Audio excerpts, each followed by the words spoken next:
Good morning students.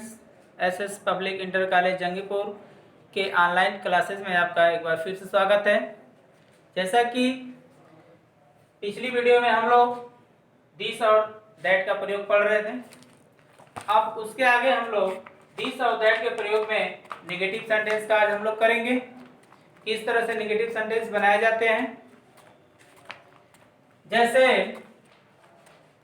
यह एक किताब नहीं है,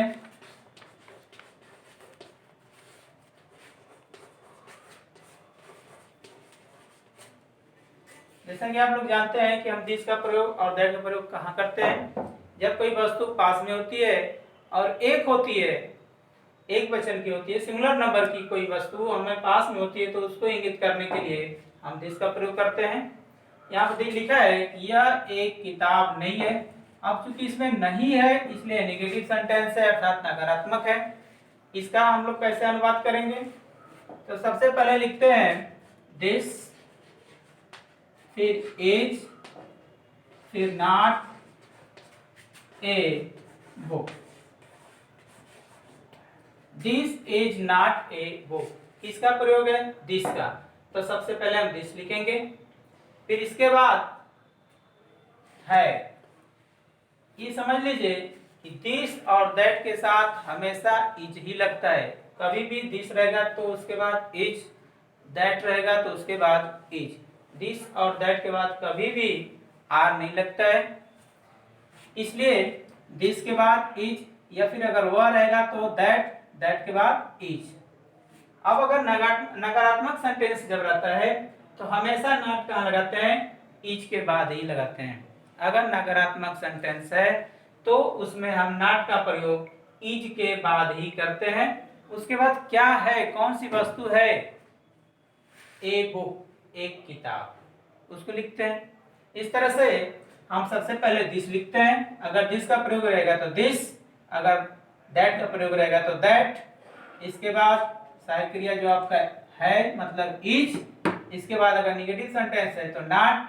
इसके बाद क्या है? यहाँ पर एक किताब है तो एक। इस तरह से आपका नेगेटिव सेंटेंस का स्ट्रक्चर होता है। अन्य उदाहरण लेते हैं। वह एक गाय नहीं है।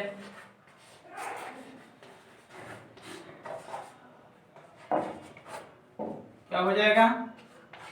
यहां पर देख रहे हैं दैट का प्रयोग है, वह है, तो यहां पर लिखेंगे दैट। इसके बाद is not a cow, that is not a cow. एक और देख लेते हैं। यह एक कलम नहीं है। क्या हो जाएगा? दिस का प्रयोग है इसलिए दिस लिखेंगे, यह, फिर इसके बाद इज, इसके बाद नॉट। नॉट कभी भी लगाएंगे, इसके बाद लगाएंगे। कभी भी नॉट लगता है सहायक क्रिया के बाद ही लगता है अगर नेगेटिव सेंटेंस है तो। दिस इज नॉट, क्या नहीं है? एक कलम, ए पेन। इस तरह से हम देख रहे हैं कि दिस और दैट में अगर सेंटेंस नेगेटिव रहता है तो क्या करते हैं? इज के बाद हम नॉट लगाते हैं।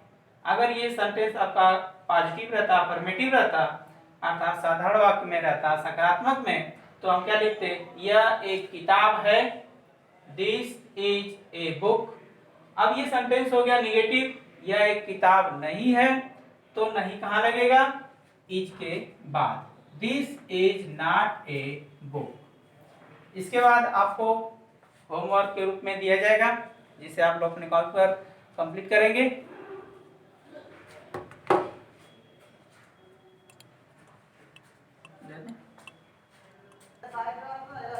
आगे आप होमवर्क के रूप में ये लिख लीजिए, यह एक मेज नहीं है।